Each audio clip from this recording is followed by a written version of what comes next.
महमूद खान, वजीर आला पख्तूनख्वा, मैं सबसे पहले आज आपसे अपील करता हूं कि एक बड़ा स्टेडियम बनाए दीर के लोगों के लिए। मुझे ये दरख्तों पे लोग, छतों पे लोग, सारी जगह लोग जो खड़े हैं, मुझे पता है पहाड़ी इलाका है, पता है पहाड़ी इलाका है, लेकिन कोई ना कोई जगह ढूंढ के पहाड़ी के ऊपर बुलडोजर चला के एक बड़ा सा स्टेडियम बनाएं ताकि नौजवान खेल सके। यहां हमारी पॉलिसी है कि अपने नौजवानों के लिए सारे पाकिस्तान में ग्राउंडें बनाई जाए, खेलों की ग्राउंडें बनाई जाए और कम से कम हर बड़े शहर में 2 या 3 बड़े स्टेडियम बनाए जाएं ताकि हमारी नौजवान आबादी खेल भी सके, क्रिकेटर्स निकल सके, हॉकी प्लेयर निकल सके और तहरीक इंसाफ अपने जलसे भी कर सके। अच्छा जी, दीर के और सारे मुझे नौजवान नजर आ रहे हैं, थोड़े से मेरी तरह के बुजुर्ग भी नजर आ रहे हैं, बच्चे भी नजर आ रहे हैं। मैंने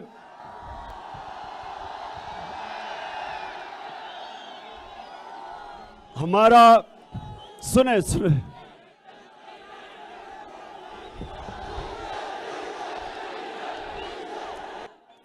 दीर सुनो, हमने हमारा प्रोग्राम इधर जलसे का 4:30 बजे थे, हमने यहां 4:30 बजे आना था, लेकिन यहां से खबर आई कि 2:30 बजे ही सारी ग्राउंड फुल हो गई है। तो ये एक अल्लाह का करम है कि दोपहर की गर्मी और सारी ग्राउंड भरी हुई और लोग जुड़े खड़े, ये शो करता है, ये इससे वाज़ेह होता है कि सारा पाकिस्तान आज एक आवाज लगा रहा है कि इंपोर्टेड हुकूमत नामंजूर, इंपोर्टेड हुकूमत। अब नौजवानों सुनना मेरे से, आपको पहले बता दूं कि ये साजिश थी क्या। गौर से सुनना, आगे चुप सुनना, क्योंकि मेरा काम है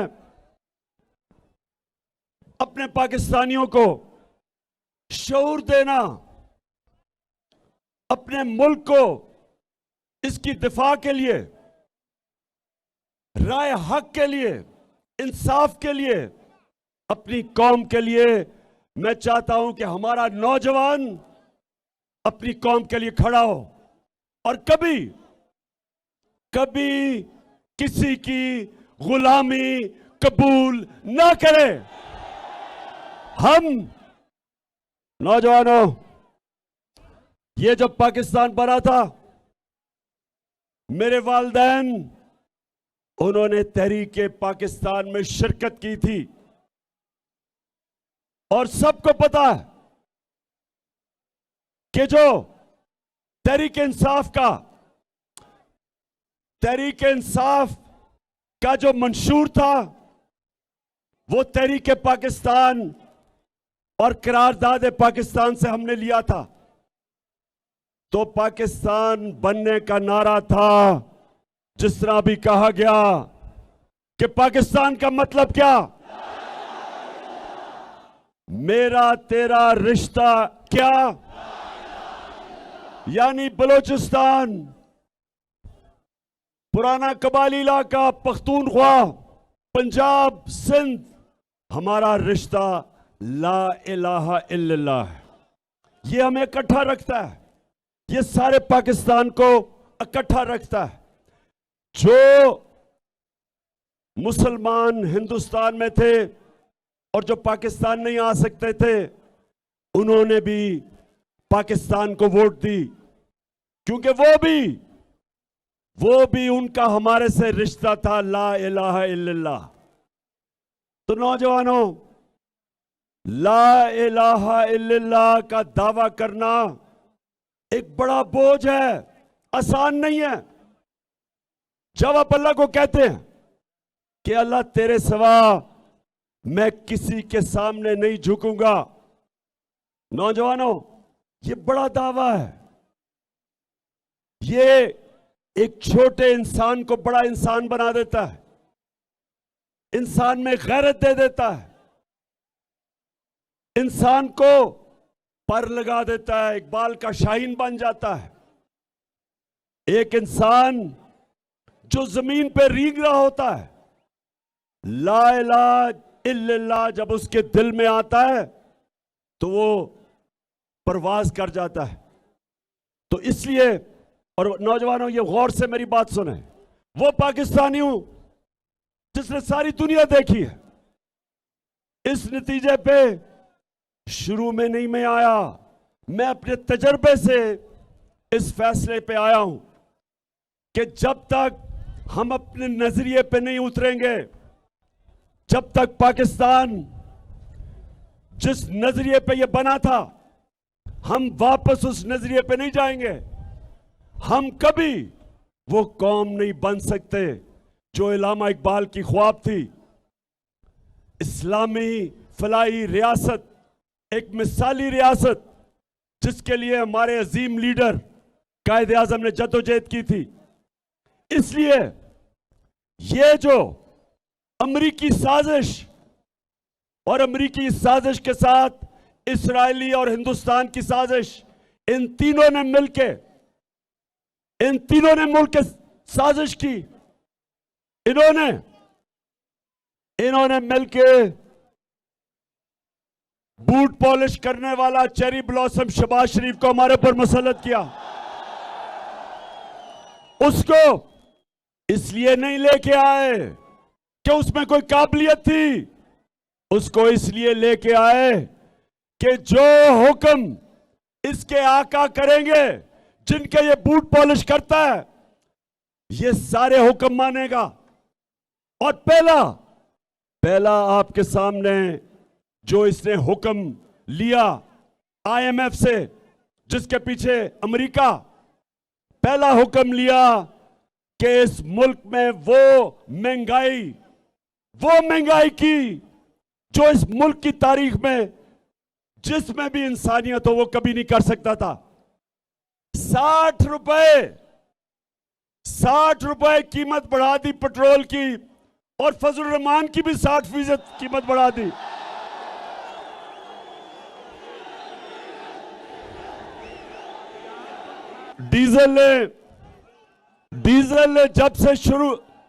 डीजल को जब पता चला कि उसकी कीमत 60 रुपए बढ़ गई, वो उम्रा करने चला गया। उसने कहा पाकिस्तान से भागो। पहले ही डीजल की आवाजें लग रही थी, अब वो पब्लिक में कैसे जाएगा, वो उम्रा करने चला गया। और उम्रा करने भी भेस बदल के गया, क्योंकि मुझे शक है कि वहां भी लोगों ने देख लिया तो वहां भी डीजल की आवाजें लग जाएंगी। हालांकि हम उन मुकद्दस जगहों में ये कहते हैं कि कभी किसी पे आवाज ना लगे, लेकिन सुने, खामोशी सुने जरा। अब हमारी जब हुकूमत थी, हमें भी आईएमएफ ने जोर लगाया कि डीजल और पेट्रोल बढ़ा दो, बिजली बढ़ा दो, हमारे ऊपर भी प्रेशर था। लेकिन इमरान खान का जीना मरना पाकिस्तान में है, और उसके दिल में ला इलाहा इल्लल्लाह है। वो किसी के सामने नहीं झुकता, किसी से खौफजदा नहीं। जो मैं चाहता हूं नौजवानों, मैं चाहता हूं आप सब ये हो, कभी आपने किसी के सामने नहीं झुकना, क्योंकि ये शिर्क है। ला इलाहा इल्लल्लाह आपको गैरत देता है। और जब आईएमएफ ने हमारे ऊपर प्रेशर डाला तो हमें कहा कि 10 रुपए पेट्रोल की और फजल रहमान की कीमत बढ़ा दो। तो हमने 10 रुपए पेट्रोल और फजल रहमान की कीमत कम कर दी और बिजली की कीमत 4 रुपए यूनिट कम की। हमने क्यों की? क्योंकि हमें पता था कि आलमी महंगाई है, आलमी महंगाई है, सारी दुनिया में महंगाई आई हुई है, तो हम अपने लोगों को इस महंगाई से बचाएं। हमने और जगह से पैसे खींचे, हमने कोशिश की कि और जगह से अपना पेट काट के कम से कम हम अपने लोगों के ऊपर डीजल और पेट्रोल का इसलिए बोझ ना डालें क्योंकि जब डीजल, पेट्रोल और बिजली जब ये महंगे होते हैं तो सारी चीजें महंगी हो जाती हैं, घरों में मुश्किल पड़ जाती है। तनख्वाहदार तबके का महीने का खर्चा वो निकाल नहीं सकता अपनी तनख्वाहों से, गरीब हो जाता है। जो रिक्शा चलाता है, जो मजदूरी करता है, जब वो तंदूर पे जाता है तो गैस से रोटी नान बनता है, तो वो सारी चीजें महंगी हो जाती है। आपकी ट्रांसपोर्ट महंगी हो जाती है, स्कूल की फीस महंगी हो जाती है। इसलिए हमने रोका हुआ था अपने लोगों को बचाने के लिए, और हम कोशिश कर रहे थे कि अपने मुल्क की दौलत में इजाफा करें। हम कोशिश कर रहे थे कि अपने मुल्क की दौलत में इजाफा और मुल्क की आमदनी में इजाफा हो, ताकि हम कहीं और से पैसे जमा करके लोगों का बोझ कम करें। हमने अपने दौर में, दीर के लोगों ये सुन लो, पाकिस्तान की तारीख में सबसे ज्यादा पैसा इकट्ठा किया, सबसे ज्यादा टैक्स इकट्ठा किया। वो टैक्स की वजह से हमने कोशिश की कि उसमें से टैक्स जाए आपके ऊपर, पेट्रोल और डीजल की कीमत कम रहे आपको बचाने के लिए। तो आमदनी उठाई, पाकिस्तान में 6% हमारी आमदनी में इजाफा हुआ। अपनी ये जरा सुने, हमारे दौर में हम जब आए थे 1680 औसत आमदनी थी। हमारे 3.5 साल के बाद 26,000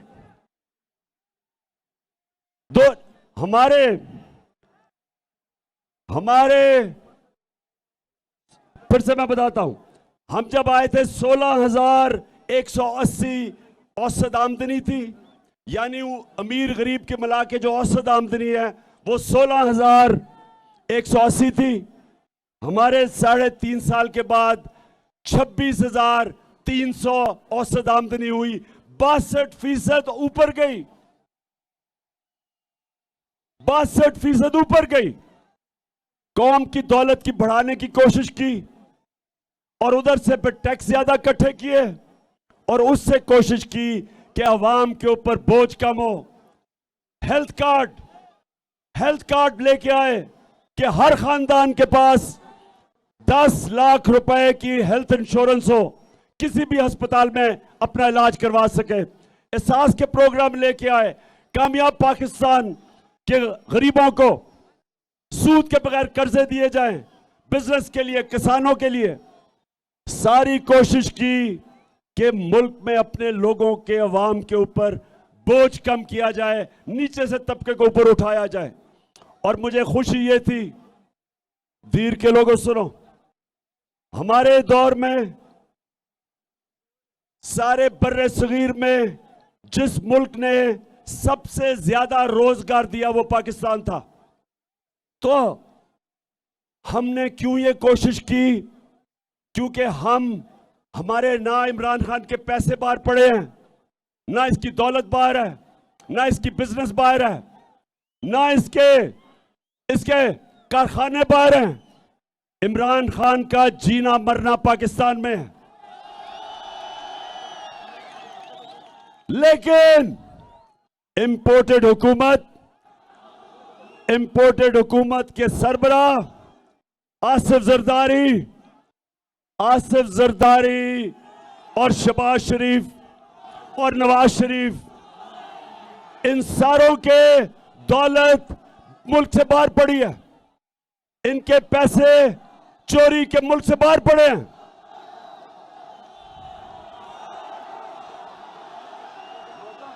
सो आज रात को एक और तोहफा दिया इस इंपोर्टेड हुकूमत ने। पहले पेट्रोल और डीजल 60 रुपए लीटर बढ़ा दिया।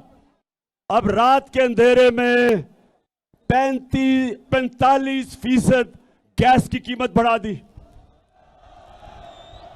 45% गैस की कीमत बढ़ा दी।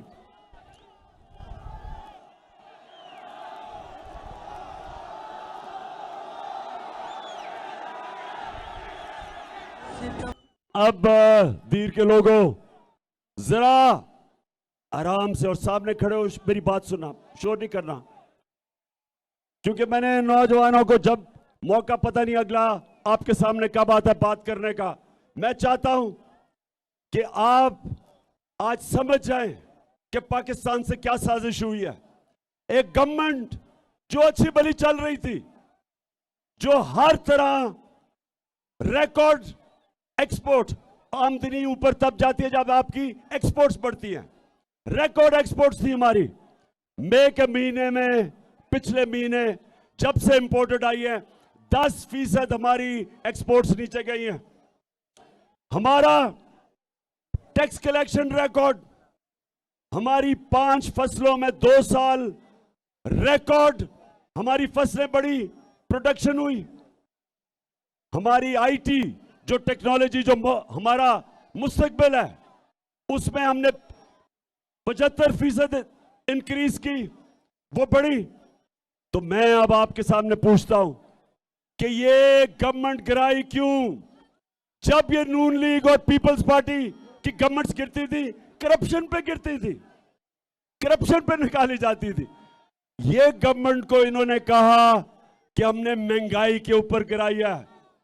ये बिलावल भुट्टो मार्च, उसने कोई मार्च की इस्लामाबाद, महंगाई मार्च, तो वो महंगाई और ये 30 दिन में जो महंगाई हुई है, जो हमारे 3.5 साल में सारी कौम के सामने, ये महंगाई की वजह से गवर्नमेंट नहीं गिराई गई। ये गवर्नमेंट साजिश के तहत गिराई गई ताकि ये अमेरिका के पुतलों को ऊपर बैठाया जाए। जो हिंदुस्तान से शरीफ खानदान के ताल्लुकात हैं, ये उनके लोग यहां लाए जाएं, जो कि इस्राइल में पहली दफा पाकिस्तान के लोग भेजे हैं, जिसमें एक सरकारी इदारे में काम करता है वो भी गया है। ये सारी कोशिश ये है कि जो एजेंडा हिंदुस्तान, इस्राइल और अमेरिका का है, वो पाकिस्तान पे नाफिज किया जाए और पाकिस्तान को एक गुलाम बनाया जाए। इसलिए नौजवानों, मैं आप सबके पास आया हूं। आपने सबने मेरे साथ चलना है। हमने किसी सूरत ये गुलामी तस्लीम नहीं करनी। सुनो जरा, खामोशी। महमूद खान ने आपको बताया कि इनके 2 महीने में कीमतें कितनी बढ़ी। मैं जरा सिर्फ आपको अब गिना दूं कि आटे की कीमत, सुनते जाइए जरा, आटा 38% बढ़ा, 38%। गोश्त, बड़ा गोश्त 20% बढ़ा। चावल 41% बढ़े। ये सिर्फ 30 दिन में है। चिकन, मुर्गी, जो कि वो हमजा शरीफ की मुर्गी का कारोबार है, वो 62% मुर्गी का कीमत बढ़ी, जिसको हमजा मुर्गी कहते हैं।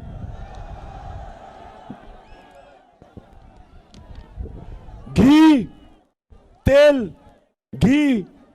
50% बढ़ा। दालें, मसरूर की और दूसरी 21 और 22% बढ़ी। ये आम आदमी खाता है, ये आम आदमी के ऊपर बोझ पड़ रहा है। प्याज 30% कीमत बढ़ी। और अंडे ये भी उसको फायदा हो रहा है हमजा शरीफ को, वो 24% बढ़े। तो मैं ये अच्छा सुन, अच्छा अभी शहबाज शरीफ आज आपने सुने तो से सुने,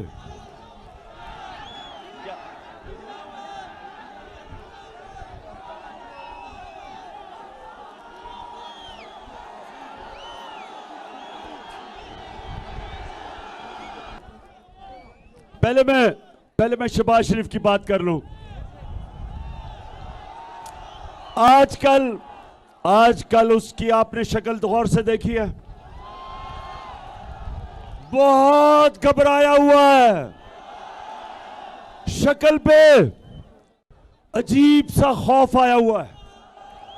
कहता मुझे पता ही नहीं था कि क्या बारूद की सुरंगें बनाई हुई हैं।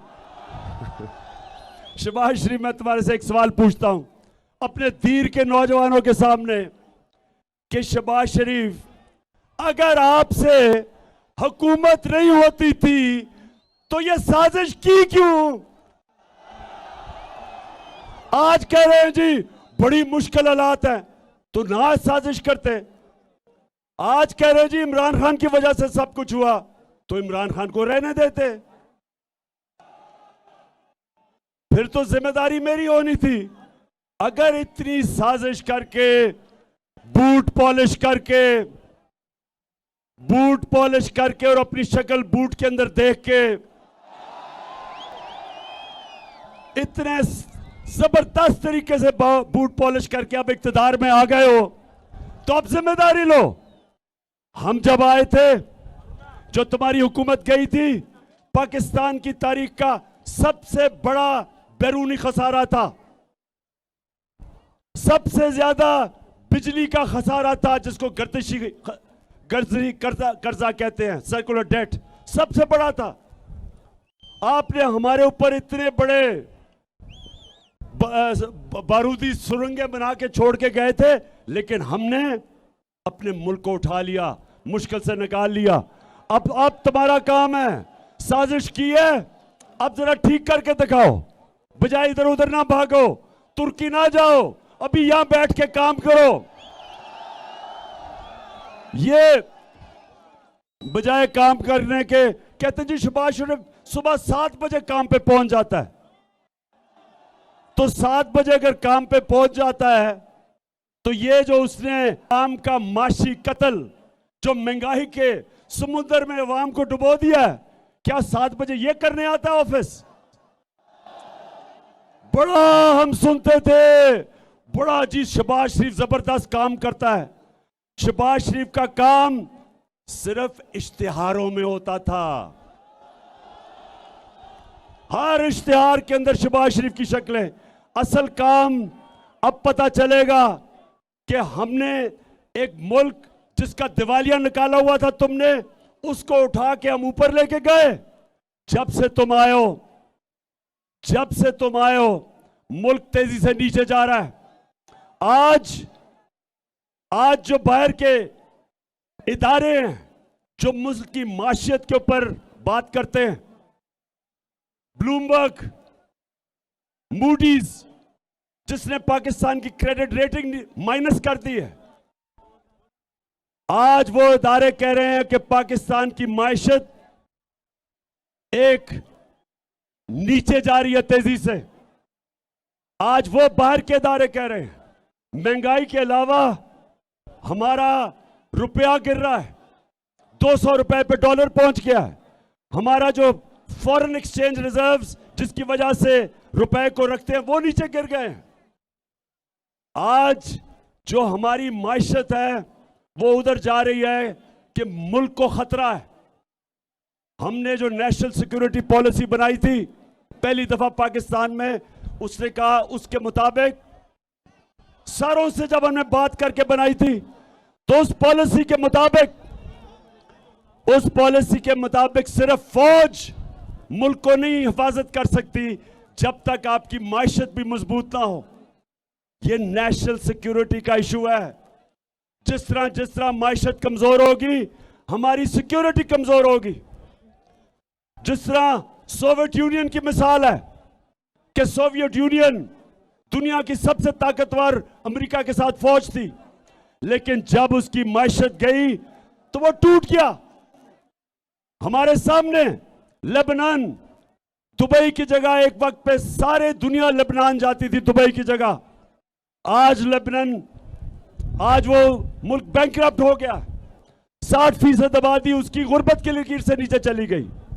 तो मुल्क, अगर हम आज मेरी तरह के लीडर ना बताएं कि मुल्क किधर जा रहा है, हम अपने मुल्क से ज्यादती करेंगे। ये इस तरह है कि जिस तरह बाप आप अपने बेटे को कहता है कि अगर तुम ये रास्ता इख्तियार करोगे तुम अपनी तबाही का रास्ता ले रहे हो। हमारा भी काम है ये बताना कि जो ये इंपोर्टेड हुकूमत एक साजिश के जरिए इस मुल्क पे मुसल्लत की गई है, ये मुल्क को तबाही की तरफ लेके जा रही है। 2 महीने के अंदर इन्होंने मुल्क की सारी माइशत भी नीचे और अवाम को भी कुचल दिया है। और इसलिए सवाल ये होता है, हम सवाल पूछते हैं, हम सवाल पूछते हैं अपने न्यूट्रल से कि आपका काम सिर्फ, जब आपका काम मुल्क की दफा करना है और जब पता चला कि ये मरासला आया, अमेरिकनों ने, ये डोनाल्ड लू ने हमारे एम्बेसडर को खत लिखा और मीटिंग में, नहीं खत नहीं लिखा, मीटिंग में कहा कि इमरान खान को निकालो नहीं तो मुल्क को मुश्किलों का सामना करना पड़ेगा। और अगर तुमने इसको अदम एतमाद में निकाल दिया तो हम तुम्हें माफ कर देंगे। ये जब नेशनल सिक्योरिटी काउंसिल के अंदर रखा गया तो सारे हमारी क्यादत थी वहां, फॉरेन ऑफिस, अस्करी क्यादत, पॉलिटिकल क्यादत, सब बैठे थे। तो जब नेशनल सिक्योरिटी काउंसिल ने यह कह दिया कि मुदाखलत हुई है, बैरूनी मुदाखलत हुई है और अमेरिका की मजम्मत की गई, डिमार्च किया गया, तो फिर क्या हमारी, जिनका काम है मुल्क की दिफा करना, क्या उनका काम नहीं था कि इस मुदाखलत के खिलाफ पूरी कोशिश करते, रोकते, बजाय न्यूट्रल रहने के?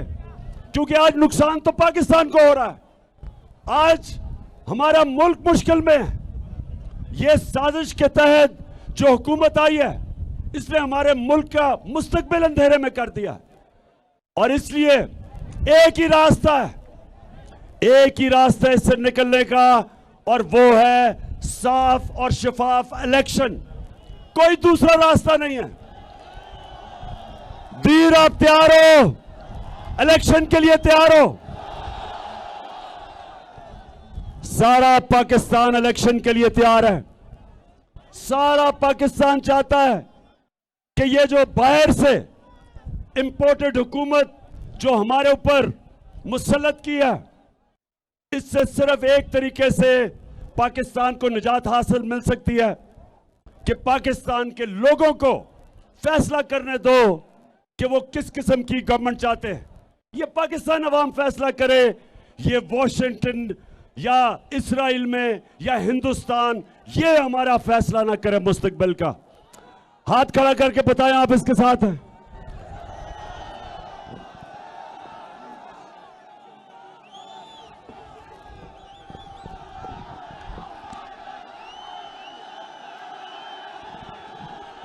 माशाल्लाह, माशाल्लाह। अच्छा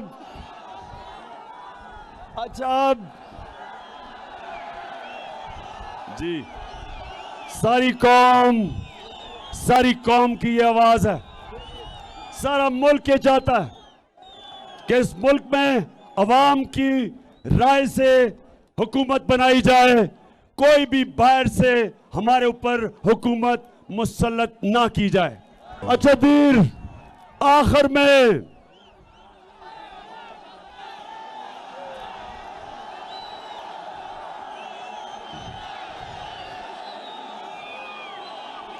सुने, मेरी दीर के नौजवानों, मेरी कोशिश है कि मैं अपने नौजवानों की तरबियत भी करता जाऊं।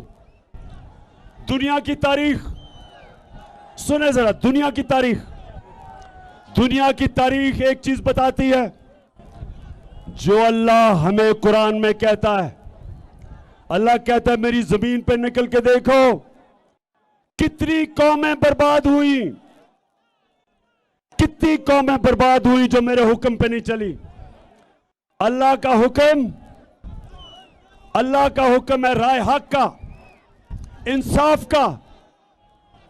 जो कौम जुल्म का मुकाबला नहीं करती, जो कौम जुल्म के बुत के सामने झुक जाती है, जो कौम इंसाफ के लिए नहीं खड़ी होती, अल्लाह उसको खत्म कर देता है और नई कौम ले आता है। कुरान की आयत है कि मैं किसी और कौम से तब्दील कर देता हूं।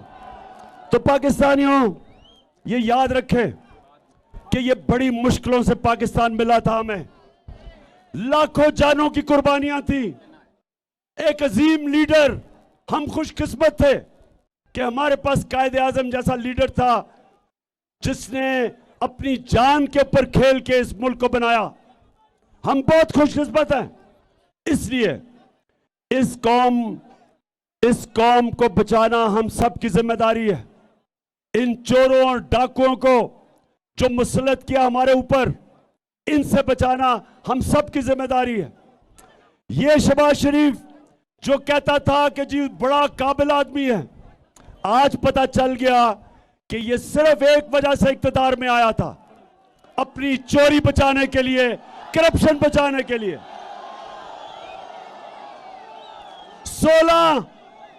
16 अरब रुपए के नैब में केस थे, FIA में, और 8 अरब रुपए इसके और इसके बच्चों के नैब में केस थे। 24 अरब रुपए के करप्शन के केस थे। केस पूरे हो चुके थे, इसको सजा मिलनी थी। इसको जब ये प्राइम मिनिस्टर का हल्फ लिया, उस दिन इसको और इसके बेटे को जो पंजाब का चीफ मिनिस्टर है, दोनों को FIA के केस में सजा होनी थी। इनकी पूरी कोशिश इख्तिदार में आने की वजह यह थी कि अपने करप्शन के केसेस से ये बचे। अब FIA के ऊपर बैठ गए और FIA के ऊपर इन्होंने तब्दीलियां की हैं, अपने ऑफिसर लेके आए हैं। शुक्र है कि सुप्रीम कोर्ट ने ये केस उठाया है और ये आज सारा पाकिस्तान देख रहा है कि क्या इस मुल्क में सिर्फ छोटा चोर जेल में जाएगा, क्या बड़ा डाकू इस मुल्क में हमारा इंसाफ का निजाम पकड़ सकता है या नहीं पकड़ सकता। अभी तक हमारा इंसाफ का निजाम सिर्फ छोटे चोरों को पकड़ता है, बड़े डाकू नहीं पकड़े जाते। और ये भी नबी ने कह दिया था सल्लल्लाहु अलैहि वसल्लम ने कि वो कौम नहीं चल सकती जो सिर्फ छोटे चोरों को जेलों में डालती है और ताकतवर को नहीं पकड़ सकती। ये FIA का केस और नैब का केस, इनका ऐसा केस था कि अगर अभी कोई ताकतवर ना होता तो बड़ी 1 साल पहले जेल में होता, क्योंकि इनके पास ताकत थी, इनके पास कनेक्शन थे। ये बच गए और बचते गए, और साजिश के तहत इनको लाया इसलिए गया है कि करप्ट लोग कभी स्टैंड नहीं ले सकते, अपने मुल्क के मफादात के लिए नहीं खड़े हो सकते। और दूसरी काम ये कर रहे हैं, इलेक्शन कमीशन के साथ मिलके ये पूरे तैयारी कर रहे हैं अगर इलेक्शन धांधली से जीतने के लिए, क्योंकि अवाम के अंदर तो जब ये निकलते हैं तो 2 ही नारे होते हैं,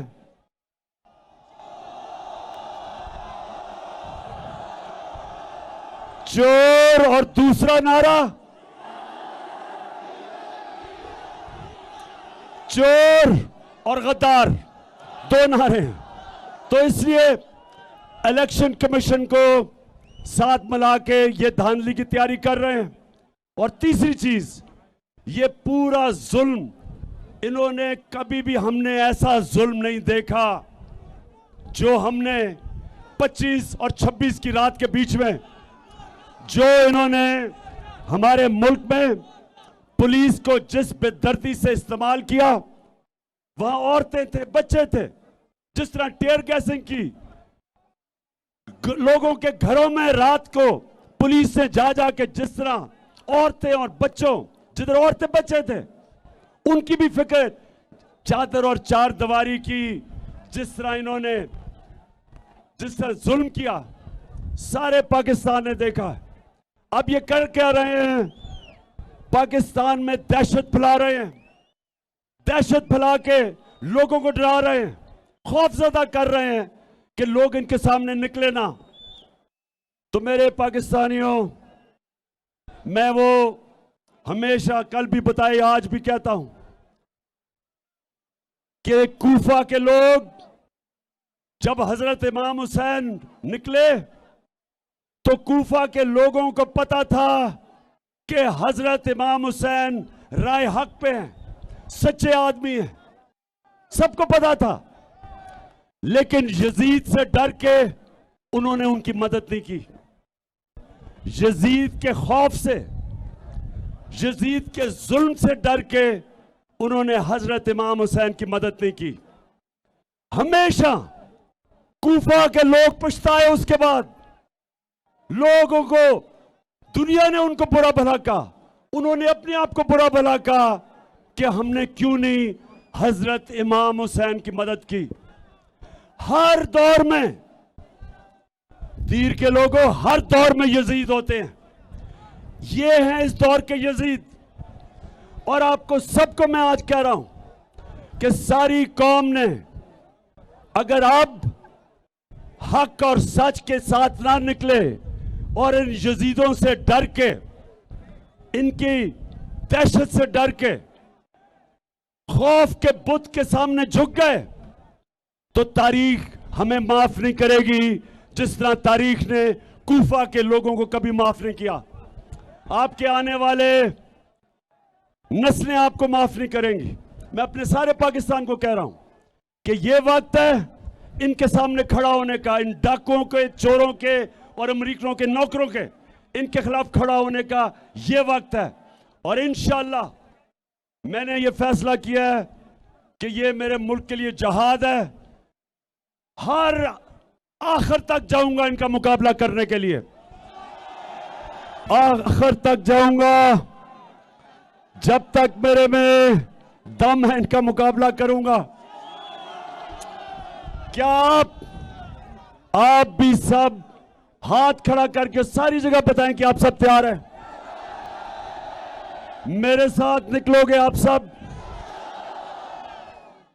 इंशाअल्लाह, इंशाअल्लाह, और जीत इंशाअल्लाह हमारी होगी। पाकिस्तान जिंदाबाद। अपरदीर में चेयरमैन तहरीक इंसाफ इमरान खान जलसे से खिताब कर रहे थे। इस दौरान कारकुनान की कसीर तादाद भी जलसागाह में मौजूद थी। उन्होंने मौजूदा हुकूमत को कड़ी तनकीद का निशाना बनाया। इमरान खान ने कहा कि अगर हुकूमत संभाल नहीं सकते थे तो फिर साजिश के जरिए मुझे क्यों हटाया।